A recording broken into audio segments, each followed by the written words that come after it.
Salut à tous, c'est Bang de la chaîne de bienvenue sur cette vidéo qui va parler de violence, qui va être donc la seconde sur le sujet Je suis violent. Et merci pour vos retours, là il est 16h40, je fais avec les retours d'aujourd'hui.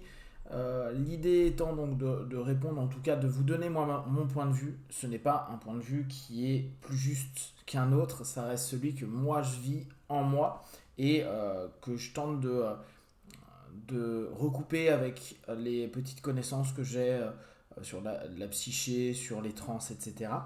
À savoir que ce qui serait sympa, c'est de se faire un petit live YouTube slash Facebook dimanche avec quelques questions, on va dire, clés au départ pour que j'entame, et puis au fur et à mesure, en fonction de ce que je dis et ce que vous pensez, qu'on puisse échanger, éclaircir des choses, et puis voir où est-ce que ça nous emmène. L'objectif, hein, toujours le cadre, c'est de s'interroger nous pour se dire comment on peut gérer en pratique, dans le cabinet, en pratique aussi dans le quotidien avec les personnes comme ça, et aussi pour les personnes qui sont violentes, comment elles peuvent gérer, alors ça sera, je pense, à terme, cette notion-là, parce qu'il y a des moments c'est très difficilement gérable. Je reprends quelques points que j'ai trouvé très cool. Sarah, à un moment, a dit quelque chose que j'aime beaucoup. Alors, Sarah part du principe, et c'est pas la seule, parce que là, il y a 2 secondes, je viens de répondre aussi à Anne, où on arrive sur une idée de dire la violence, est-ce que c'est pas juste une énergie. Euh, Sarah elle le dit de cette façon-là, non pas que je prône la novlangue, loin de là, mais à la place de violence, je dirais énergie. Donc ça, c'est Sarah qui le dit, et quasiment, je venais d'y répondre, et Anne a fait pareil, un petit post. Je me demande si le mot violence, c'est juste, ça comporte des perceptions par la société, voire carrément un truc moral. Clairement, il y a de la moralité, mais on reverra ça. En effet, ça découle souvent de la colère. Où est-ce qu'elle a mis ça? Difficile, hein. Et qu'on réagit. Je me dis plus que c'est une énergie qu'on arrive plus ou moins à gérer.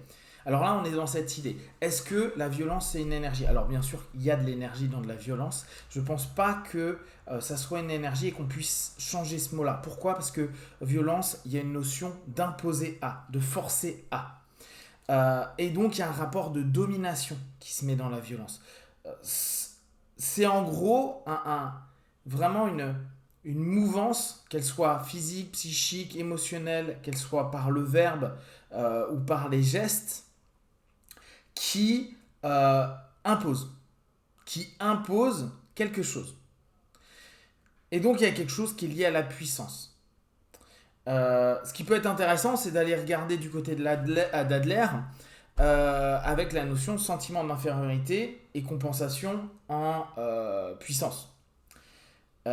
Ou voire carrément complexe d'infériorité et surcompensation de toute puissance. On peut se poser la question, d'accord? La violence ramène à un moment donné, clairement, une notion d'impuissance vis-à-vis de l'autre, vis-à-vis d'un système, vis-à-vis d'un discours, vis-à-vis d'une situation, etc.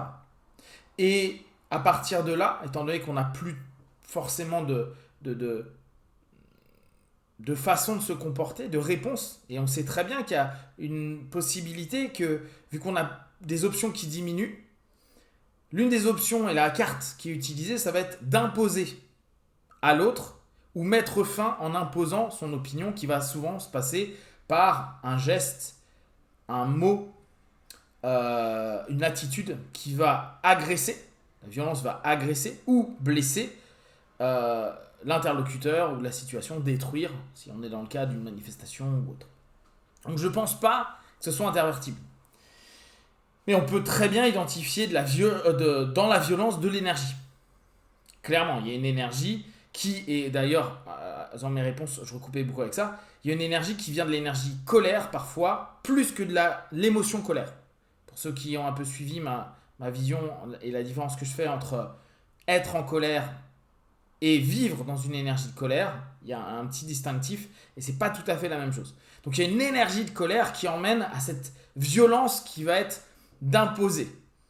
Il y a un côté, j'utilisais le mot intensité, intense, dans cette énergie, si on reprend ce mot-là, qui monte, mais à un moment on veut l'imposer. Il y a un côté dictatorial. Alors, pour ceux qui connaissent un peu les énéagrammes, et vu que moi je semble faire du 8, on dit souvent le 8 est dans la quête de force, et il y a un côté hyper euh, inquisiteur. Il y a une notion d'imposer absolument son opinion. Et observez, hein, quand on a des phases de violence ou quand on est violent, et là encore c'est un élément qui est intéressant, est-ce que la violence est une facette de la personnalité? Pour moi, dans mon cas, ça fait partie de ma personnalité, mais tout le monde est violent. Et c'est pas forcément dans la personnalité de tout le monde. C'est juste tout le monde peut devenir et créer cette force qui va vouloir imposer à ce moment-là quelque chose. Donc, il y a cette notion à vouloir, en gros, imposer par les mots, par le physique, par les armes, qu'importe, une opinion ou une direction. Alors, autre point qui était très sympa. Hop. Je reprends Slim. Slim qui disait. Alors. Blabla. Je veux dire par là que la violence en soi, dans la communication avec les autres ou dans ses actes, ne se situe peut-être pas au même niveau mind, mouth, fist. Donc l'esprit, la bouche ou les poings. Et je reviens donc à l'émission que j'ai écoutée hier sur France Culture. Il faut vraiment que je vous retrouve la référence. La juriste expliquait que à la fin du mois, il y a certainement une directive qui va être votée, comme quoi, alors là on était dans les violences conjugales, une femme qui fait une TS, donc tentative de suicide, suite à un harcèlement, donc à une violence conjugale, mais non physique, qui peut être que morale, pourra prendre 10 ans de prison.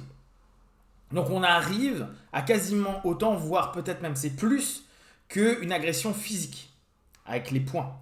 Donc les mots vont autant résonner que les poings, voire plus.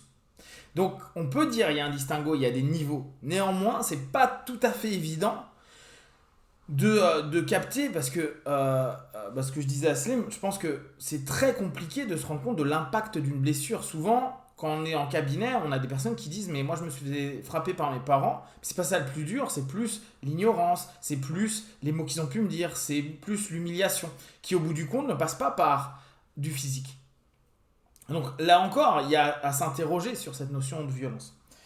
D'ailleurs, un élément qui pour moi est important, la violence, comme je vous disais, je pense que tout le monde peut avoir des actes violents. Je pense même, et là on reprend les références des éléments clés du cerveau, on est programmé, en tout cas jusqu'à aujourd'hui c'est ce qu'on dit, pour manger, se reproduire, prendre du pouvoir, prendre de la connaissance et l'économie d'énergie. Prendre du pouvoir, il va souvent se faire, notamment d'un côté naturel, par la violence. Et attention, elle va être une violence intellectuelle. Regardez comment ça peut se passer dans des entreprises où quand des personnes n'ont pas la même culture intellectuelle que d'autres, où il y a une humiliation de t'es idiot, t'es con, t'es bête, tu sers à rien, suicide-toi, etc., etc. Tout le côté de ce qu'on appelle aujourd'hui du bullying, d'harcèlement, se joue énormément sur cette violence qui peut être basée sur prise de pouvoir physique. T'es trop gros, t'es trop mec, t'es trop grand, t'es trop blond, t'es trop brun, t'es trop roux, t'es trop jaune, t'es trop noir, t'es trop blanc. Et à ce moment-là, humilié, écrasé, etc. Et c'est encore de la violence. Et je reviens sur cette notion-là, la personne qui est en train de vivre avec cette envie d'être violent avec les autres, de ressentir qu'il y a ce besoin-là, c'est un moment aussi une espèce d'expression, de placement, et aussi une réponse à on revient à cette notion de placement, je prends ma place de pouvoir par rapport à autrui, quitte à esquinter quelqu'un d'autre. Quitte à, et c'est souvent le cas, s'il y en a un qui est au-dessus, c'est rarement par adhésion par ceux qui sont en dessous, c'était souvent par force et violence dans les temps plus primitifs, et aujourd'hui ça se fait un petit peu différemment, mais on retrouve les mêmes process. Faudrait qu'on regarde en psychosocial. Emeline, elle disait justement... Donc, la notion de c'est mal d'être violent. Et là, on revient sur la notion de jugement moral, le bien, le mal, de notion éthique. Et toute cette notion-là, alors c'est intéressant pour ceux qui s'intéressent à la philosophie, à chaque fois qu'on parle de morale chez les philosophes, il y a toujours un rapport après avec la loi. Parce que la morale qui se voudrait universelle, elle n'est pas universellement partagée par tout le monde. Et donc, l'humain, pour faire une espèce d'équité, a créé des lois avec des rapports moraux. Et la violence comme la colère sont deux éléments rejetés complètement par les lois, bien que les lois elles-mêmes imposer quelque chose à, sont violentes. Elles sont violentes, mais derrière, il y a une facette morale qui dit oui, mais c'est pour la justice. C'est pour rendre justice, pour faire justice. Mais c'est très violent aussi. C'est là où on peut vraiment s'interroger sur toute cette notion et cette façon de percevoir la violence et comment nous on la vit et comment on l'exprime. Comment vous êtes en train d'exprimer par rapport aux lois, par rapport... là, on va certainement nous dire à la rentrée, les gars, vous allez avoir des baisses de salaire ou des baisses de ceci et des hausses de... peut-être salaire, peut-être pas, parce que là, ça risque de vraiment dégueuler, mais des hausses d'impôts, où on va diminuer encore les cotisations des retraités, etc., etc. C'est violent, c'est imposer quelque chose à... Et en plus, est-ce que c'est juste? Oui, ça l'est dans un cadre, mais quand nous, on n'est pas apte à percevoir le cadre, parce que, n'oubliez pas, hein, on est en transe, on ne voit que notre cadre, donc que notre cadre du monde, et en plus, avec des lunettes à un moment donné où notre perception diminue, ça devient automatiquement violent, et il y a certainement une réponse à cette violence qui va se faire la plupart du temps dans une autre démarche violente. Tu m'imposes quelque chose, je te impose quelque chose, et ainsi de suite, jusqu'à annihilation de la problématique dans une violence physique, verbale, hein, pour qu'il y ait un vainqueur, entre guillemets, et quelqu'un qui a perdu, donc un qui a imposé et l'autre qui s'est fait imposer. Donc voilà globalement les éléments que je trouvais vraiment sympa. Il y a Eric, ouais, donc Eric il a juste fait un petit. Oui, il y a Iliam aussi qui lui partageait son expérience où il dit que lui il boxe pour rediriger sa violence et sa frustration. Donc il part du postulat que c'est omniprésent dans notre société, hein, la violence, qu'elle concerne l'humain en général. Bon, là, on est sur vraiment nos réflexions. Moi, ce que je vous invite, c'est continuer à faire ces réflexions-là. Je tente de vous répondre par écrit. Je tente de faire après des vidéos pour qu'on ait un recall de tout ça. Donc, vraiment, placez-vous à la fois... Vous, en tant que victime de violence, n'hésitez pas à vous dire, tiens, dans quelle notion je me sens violenté, ou je suis victime de violence. Alors, il y a pu avoir, comme je le disais hier, agression dans la rue, agression avec la famille, agression avec les amis, physique, ou morale, intellectuelle, etc., émotionnelle. Et aussi, comme vous, en tant que soit personne violente, soit... avoir et observer vos comportements violents et voir ce qui se passe à l'intérieur de vous, qu'est-ce qui se passe. N'hésitez pas à aller dans cette introspection-là, parce que je pense que c'est avec ça que plus vous allez ne pas mettre de côté et ne pas refuser cette obscurité, ce truc non bien, non acceptable d'un système, mais qu'il faut quand même reconnaître à un moment donné, et donc observer, interroger, et mieux capter, parce qu'on va mieux dès lors peut-être apprendre, s'éduquer à le gérer, et puis aider nos partenaires à faire la même chose. Dans un premier temps, s'observer, se voir, oui, on ne deviendra pas non violent, on va peut-être simplement réorienter, c'est ce que je vous disais hier, il y aura peut-être d'autres solutions, hein. Mais dans un premier temps, se dire, ok, comment moi aussi, dans mes actes violents vis-à-vis de moi-même, et n'oubliez pas, hein, c'est pas que vers l'extérieur, observez aussi à quel point vous pouvez être violent, vous imposer une idée qui est peut-être même pas la vôtre, un self idéalisé, une opinion, il faut, je dois. Observez à quel point ça aussi, ça crée une violence. Et qu'est-ce que ça crée à l'intérieur de vous? Ou qu'est-ce qui a créé, qu'est-ce qui a initié ça? Voilà, donc comme je vous disais, ça serait sympa qu'on se fasse... dimanche dans la soirée, vers, je sais pas, soit vers 19h, soit carrément vers 21h, un petit live. Dites-moi si ça peut vous intéresser. Comme ça, on s'organise ça. Ça serait sur un échange. Je lis les commentaires et puis au fur et à mesure, on voit où est-ce que ça peut nous emmener.